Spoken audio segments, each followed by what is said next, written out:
जय श्री श्याम एवरीवन। आज हम करेंगे एक्सरसाइज 3.3 क्वेश्चन नंबर 5। क्वेश्चन क्या कहता है, the measure of two adjacent angles. तो सबसे पहले हमें पता करना है कि एडजेसेंट एंगल्स क्या होते हैं, कितने हैं। ये 2 हैं और किसके हैं, पैरेललोग्राम के हैं। आर इन द रेशो जो कि गिवन है 3:2 में। तो हम समझेंगे कि रेशो का मतलब क्या होता है। Find the measure of each of the angle of the parallelogram. अब एक पैरेललोग्राम के अंदर कितने एंगल बनते हैं, 4। तो ये कहता है चारों के चारों एंगल की मेजरमेंट बताइए क्या होगी। तो सबसे पहले एडजेसेंट एंगल वो एंगल होते हैं जैसे कि हमारे पास में क्या होती है, 2 हमारे पास में ये है लाइन सेगमेंट, इनके बीच में जो ये बन रहा है इसको एंगल कहते हैं। अब ये फिगर के अंदर जितने वर्टेक्स हैं, एक यहाँ पे एक यहाँ पे 4 है, तो इसके अंदर कितने एंगल बन रहे हैं, 4 एंगल बन रहे हैं। एडजेसेंट कौन से हो गए, इसके एडजेसेंट ये भी है और इसके एडजेसेंट ये भी है। तो आप अपनी मर्जी से जो भी चाहें, इसके एडजेसेंट इसको मान लो या इसको मान लो। अब इसको अगर लेंगे तो इसके साथ लगता जस्ट बाद एंगल ये बैठा है, इसके जस्ट बाद ये बैठा है, तो यानी कि जो पास पास बैठे हैं वो 2 एडजेसेंट एंगल होते हैं। अब तो हमने क्या बना लिया है, हमने एक पैरेललोग्राम बना लिया ABCD। इसके अंदर रेशो दिया है 3:2। तो ये रेशो क्या होता है, इस रेशो का मतलब होता है चीजों को कंपेयर करना। इसको ये मानो कि ये 2 आदमी हैं जिसको हमने चीज बांटनी है। अगर इसको 3 टॉफी देंगे तो इसको 2 देनी है हर बार, इस वाले को 3 मिलेंगी जब भी उसको क्या देनी है, 2। इस तरीके से जितनी भी चीज होती है उसको डिवाइड करते हैं।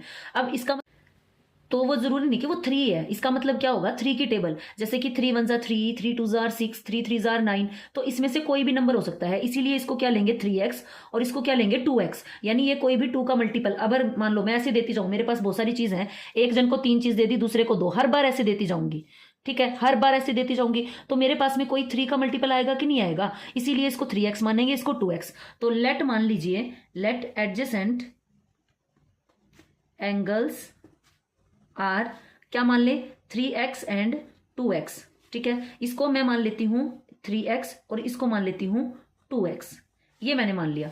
तो एंगल A हमारे पास में क्या है, इसको देखें तो 3x है और एंगल B हमारे पास में है 2x। हमें पैरेललोग्राम की प्रॉपर्टी पता है कि जो एडजेसेंट एंगल होते हैं उनका सम 180 डिग्री होता है।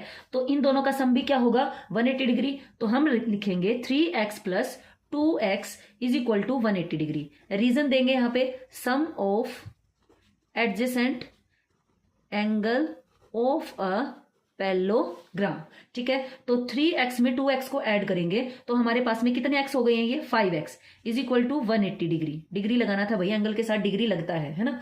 अब हमारे पास में जो इधर मल्टीप्लाई में है उधर जाके किस में हो जाएगा, डिवाइड में, क्योंकि ऐसे सोचना है जैसे कि ये हमारे पास में नदी है, इसको क्रॉस करेगा, अगर प्लस इसको क्रॉस करके जाएगा तो वो माइनस में कन्वर्ट हो जाएगा, माइनस वाला प्लस में, मल्टीप्लाई वाला डिवाइड में और डिवाइड वाला मल्टीप्लाई में, इस तरीके से जो है चेंज हो जाते हैं।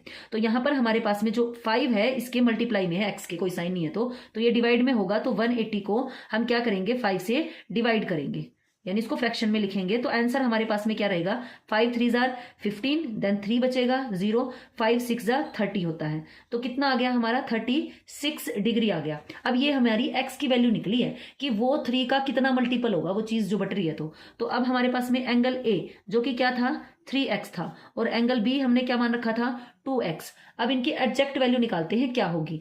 तो एंगल A हमारे पास में निकलेगा 3 × 36। तो A की वैल्यू हमारे पास में कितनी आ गई, जो एंगल A है 36 को 3 से मल्टीप्लाई करेंगे तो ये रहेगा 108 डिग्री, ये डिग्री था इसके साथ। देन ऐसे ही हम B की वैल्यू निकालेंगे और B की वैल्यू क्या आ जाएगी, 2 को 36 से मल्टीप्लाई करेंगे तो B का वैल्यू हमारे पास में क्या आ गया है, 72 डिग्री। तो ये हमारे 2 एंगल्स निकलाए हैं भाई, ये निकलाया है 108 और ये निकला है हमारे पास में 72 डिग्री। अब इसके अपोजिट ये है, क्योंकि हमें चारों के चारों एंगल निकालने थे, तो इसके अपोजिट ये है, तो ये इक्वल रहेगा बिकॉज ये एक पैरेललोग्राम है। इसने स्टार्टिंग में ही बोल दिया था हमें कि ये एक पैरेललोग्राम है, और ये इसके अपोजिट है, तो ये भी इतना ही रहेगा। तो हम अब क्या लिखेंगे, हम यहां पर लिखेंगे जो एंगल A है वो इक्वल रहेगा एंगल C के, और जो हमारा एंगल क्या है, थोड़ा ऊपर कर लेते हैं, एंगल AC के, और एंगल B किसके इक्वल रहेगा, एंगल D के। क्यों रहेगा, क्या रीजन है इसका, अपोजिट एंगल है किसके भाई, अपोजिट एंगल ऑफ पैरेललोग्राम। तो हमारे पास में रहेगा ये जो हमारे पास में एंगल C है वो निकल के आ जाएगा 108 डिग्री, और जो वो निकल के आएगा 72 डिग्री। तो ये था हमारा क्वेश्चन। बढ़ते हैं नेक्स्ट क्वेश्चन पर। क्वेश्चन नंबर 6 में क्या है, 2 adjacent angles of a parallelogram. Parallelogram की बात हो रही है, 2 एडजेसेंट एंगल की बात हो रही है, साथ लगते 2 एंगल, ये लो आप, ये लो आप, ये 2 ले लो आप, ये 2 ले लो, आपकी मर्जी है। तो हम नीचे वाले ही ले लेते हैं। तो measure, find the measure of each of the angle of the parallelogram. तो पहले इसका नेमिंग लिख लेते हैं पैरेललोग्राम बना करके। आप इसमें एंटी क्लॉकवाइज चलिए या clockwise, it's up to you. Then two adjacent angle of a parallelogram have equal major.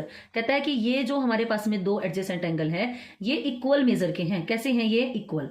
अब हमें क्या पता है कि जो एडजेसेंट एंगल का सम होता है पैरेललोग्राम का वो क्या होता है? 180 डिग्री। तो जो हमें नॉलेज है पहले हम वो लिखेंगे यहां पे। वी नो, हम जानते हैं, sum of adjacent angle of a parallelogram is equal to क्या रहेगा? 180 डिग्री। इसने बोला क्या है? कंडीशन हमारे पास में क्या गिवन है? कंडीशन गिवन है, क्या गिवन है? एडजेसेंट एंगल क्या रहेंगे? आर इक्वल, ये बात कही है। अब ये बताओ 180 को अगर हम इक्वल पार्ट में डिवाइड करेंगे मतलब इसका हाफ करेंगे, और हाफ करेंगे तो कितना आ जाएगा? 90 डिग्री। तो ये कितने का होगा? 90 का होगा। अगर ये भी हमारे पास में 90 है, ये भी 90 आ गया, देन इसके अपोजिट एंगल भी क्या रहेंगे? इक्वल रहेंगे। 90 है तो इसका अपोजिट ये है, पैरेललोग्राम के अपोजिट एंगल इक्वल होते हैं तो ये भी 90, देन इसके अपोजिट ये है तो ये भी क्या हो जाएगा? 90 डिग्री हो जाएगा। ठीक है, ऐसे रेक्टेंगुलर की शेप में ये बनता होता है 90 डिग्री का एंगल। तो अब हम लिखेंगे सो, इस कंडीशन की वजह से सो, इसलिए जो एंगल ए है वो 90 डिग्री होगा और एंगल बी भी क्या रहेगा? 90 डिग्री। दूसरा हम कहेंगे एंगल ए किसके इक्वल रहेगा? एंगल सी के, ये इसके इक्वल रहेगा। एंड एंगल बी हमारे पास में किसके इक्वल रहेगा? एंगल डी के। रीजन क्या है? क्या है ये? Opposite angle of parallelogram. हमारे पास में एंगल सी भी 90 हो जाएगा और एंगल डी भी क्या हो जाएगा? 90। अब सभी के सभी जो एंगल्स हैं वो हमारे क्या आ गए हैं? इक्वल आ गए हैं। यानी कि angle A is equal to angle C और angle C is equal to आ गया है बी के और बी डी के और सब आ गए हैं 90 डिग्री के। सो हम क्या लिखेंगे? So all angles are equal and 90 degree. Thank you. ये था क्वेश्चन नंबर 6। अगर वीडियो पसंद आई है तो please like, share and subscribe.